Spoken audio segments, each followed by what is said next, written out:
Hi friends, இன்றைக்கி நம்ம பார்க்க போகிற இந்த எபிக்யூ அப்படின்ற மூவி வந்து பார்த்திங்கன்னா தெலுங்கில் ரிலீஸ் ஆகிறதுக்கு ரெடியாக இருக்க படம். இதில் வந்து பார்த்திங்கன்னா நம்மளோட தெய்வ திருமகள் ஷாரா அர்ஜுன் அவங்க தான் வந்து இந்த படத்தில் ஹீரோயின். அதாவது என்ன கதை அப்படின்னா, ஒரு நார்மலான ஒரு ஃபேமிலி. அதில் வந்து பார்த்திங்கன்னா அக்கா, தம்பி, அப்பா, அம்மா அப்படின்ற ஒரு சின்ன ஃபேமிலியோடு தான் நான் ரன் பண்ணிக்கிட்டு இருக்காங்க. திடீர்னு பார்த்திங்கன்னா அந்த வீட்டில் ஒரு சின்ன பிரச்சனை ஏற்படுது. அதாவது ஷாரா வந்து பார்த்திங்கன்னா நல்லா படிச்சுக்கிட்டு இருக்காங்க. And then is going to the school. So அவங்க போய்கிட்டு இருக்க நேரத்தில் அவங்க ஸ்கூலில் லாஸ்ட் டே முடியுது. எக்ஸாமில் முடிஞ்சதுக்கப்புறம் அவங்க ஒரு ஃபங்க்ஷன் மாதிரி வைக்கிறாங்க. அந்த ஃபங்க்ஷனுக்கு போகிறாங்க. அதே நேரத்தில் அந்த ஸ்கூலில் ஒரு அசம்பாவிதம் நடக்குது. ஸோ அதுலேயும் அவங்க மாட்டிக்கிறாங்க. அந்த அசம்பாவிதத்தில் வந்து பூமிகாவோட மகன் வந்து அந்த இடத்துல இருக்காப்புல. ஸோ அதில் வந்து பூமிகா வந்து எப்படியாவது காப்பாற்றணும், பையனை காப்பாற்றுறதுக்கு ட்ரை பண்ணுறாங்க. அதே நேரத்தில் இந்த பக்கம் வந்து பார்த்திங்கன்னா அவரோட பையன் வந்து ட்ரக்ஸுக்கு அடிமையாகி ரொம்ப ஓவரான ட்ரக்ஸ் எடுக்கிறவனாக இருக்கான்.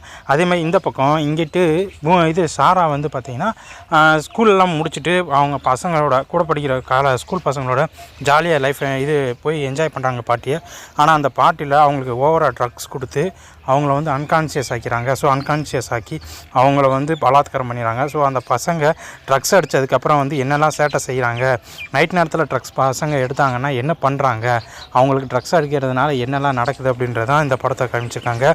நார்மலாக வந்து பார்த்திங்கன்னா ஒரு பசங்க ட்ரக்ஸ் எடுக்கிறதுனால எவ்வளோ கஷ்டப்படுறாங்க, அவங்க என்ன மாதிரியான பிரச்சனைகளை சமாளிக்கிறாங்கன்றது இந்த படத்தோட முழு கதை. ஸோ ட்ரக்ஸ் பேஸ் பண்ண அந்த படம் வந்து பார்த்திங்கன்னா அந்த ட்ரக்ஸிலேருந்து பையனை காப்பாற்றுறதுக்கு போராடுற அம்மாவா பூமிக்காவை நடிச்சிருக்காங்க. அந்த இடத்துல வந்து ஃபோக்ஸோ இது மாதிரி சில பல பிரச்சனைகள் வருது. அந்த ட்ரக்ஸிலேருந்து பசங்களை காப்பாற்றுறதுக்கான ஒரு போலீஸ் ஆஃபீஸராக கௌதம் வாசுதேவன் அவங்க நடிச்சிருக்காங்க. ஸோ கௌதம் மேனன் வந்து இந்த படத்தில் வந்து சூப்பரான ஒரு வழக்கம் போல் ஒரு கெத்தான ஒரு போலீஸ் ஆஃபீஸராக தான் இருக்கார் அப்படின்னு சொல்லணும். ஸோ இதுக்கப்புறம் வந்து இந்த படத்தில் இருக்க எல்லாமே வந்து நிறைய பேஸ் பண்ண ஒரே தான், நம்மளுக்கு ஏற்கனவே தெரிஞ்ச மாதிரி தான். அவங்கள காப்பாற்றுறதுக்கு நிறைய அரசியல்வாதி வராங்க. அந்த பொண்ணுக்கு என்ன நடக்குது, அந்த பொண்ணுக்கு நடந்த பிரச்சனைகள் எல்லாமே அவங்களுக்கு தெரிய வருது. ஸோ இது மாதிரி ஏற்கனவே நம்மளுக்கு தெரிஞ்ச சில கதை இருந்தாலும் அது கொண்டு வந்து இருக்க காட்சிகள் வந்து வித்தியாசமாக இருக்குது. அதே மாதிரி மெயின் சிட்டிஸில் இருக்கிற பசங்க வந்து ட்ரக்ஸ் எப்படிலாம் எடுத்துக்கிறாங்க, அதனால் அவங்க என்ன மாதிரியான பிரச்சனைலாம் சந்திக்கிறாங்கன்றதை தான் இந்த படத்தில் வந்து சூப்பராக சொல்லியிருக்காங்க. இது ஒரு சில சீன்ஸ் வந்து நம்ம ஏற்கனவே பார்த்த சீன் படத்தில் இருந்தாலும் இந்த சீன் வந்து இதுக்கு முன்னாடி நம்ம பார்த்துருப்போம். பட் இதில் கொஞ்சம் வித்தியாசமாகவே காமிச்சிருக்காங்கன்னு சொல்லணும்.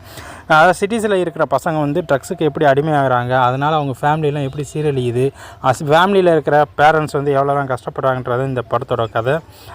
அது மட்டும் இல்லாமல் இந்த கதையில் பேசிங் என்ன அப்படின்னா, அந்த பசங்க வந்து அந்த ஃபேமிலியால் எப்படிலாம் பாதிக்கப்படுறாங்கன்றது இந்த கதை. படம் ஓரளவு ஓகே தான், பார்க்கலாம். படம் வந்த பிறகு. நன்றி.